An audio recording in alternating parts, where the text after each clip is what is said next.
But most customers say the age restriction is a good thing, and so are the 3 security guards posted at the entrances, because teenagers from nearby high schools have turned the fast food restaurant into a local fight club. McDonald's locations are all too often the scene of violent crimes, and both the victims and perpetrators can often be young.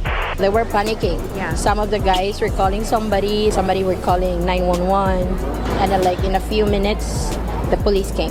I don't know why people pick this as their fight location, but it's unfair. They're crazy in this McDonald's, and they do too much. They jump people, jump delivery workers, jump the security. They snatch your stuff. They're cussing like a sailor. You can't turn around and say nothing to them. You understand what I'm saying? You got to know when to shut your mouth.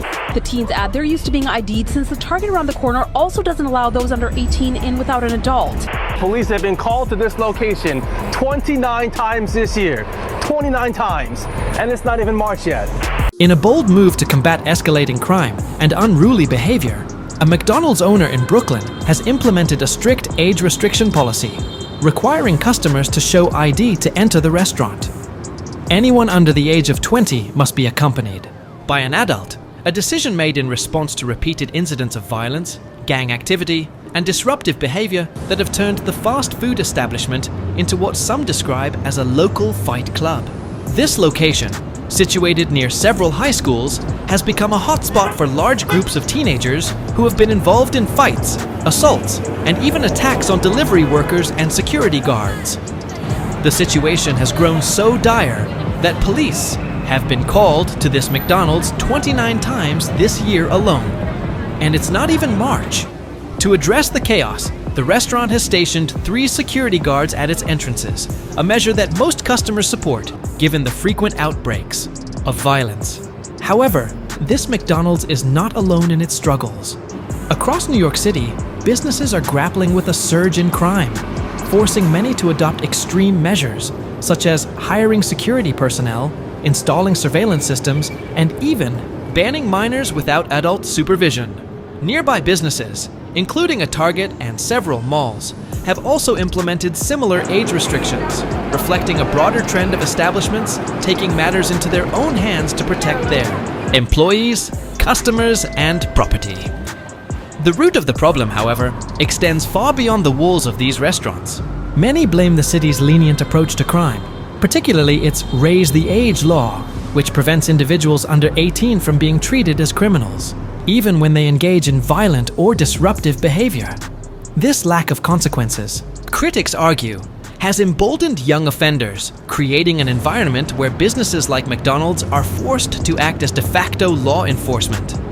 The issue is compounded by the fact that many of these locations are in areas with high gang activity, making them magnets for criminal behavior.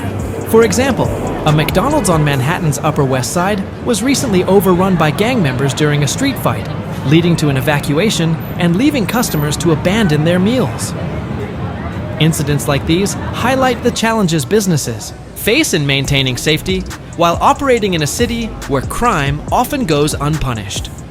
Despite efforts to curb violence through technology, such as app-based ordering and kiosks, the danger persists as criminals continue to infiltrate these spaces, undeterred by age restrictions or security measures. The consequences of this unchecked crime wave are far-reaching. Businesses are forced to raise prices to cover the cost of security, which in turn drives away customers, creating a vicious cycle that threatens their survival. Meanwhile, law-abiding citizens are left to navigate an increasingly unsafe environment, where even standing up to disruptive behavior can have severe repercussions. The situation has sparked a debate about the balance between social justice and public safety, with some arguing that the city's progressive policies enable criminal behavior rather than address its root causes. While resources like recreation centers and after-school programs are often touted as solutions, critics point out that without accountability, these efforts may only serve to perpetuate the problem. As New York City continues to grapple with this crisis, the question remains: how can businesses and communities protect themselves in a society that seems increasingly unwilling to enforce the rule of law? For now, measures like age restrictions and increased security may offer some relief, but without systemic change, the underlying issues are likely to persist, leaving businesses and residents to bear the brunt of a city in crisis.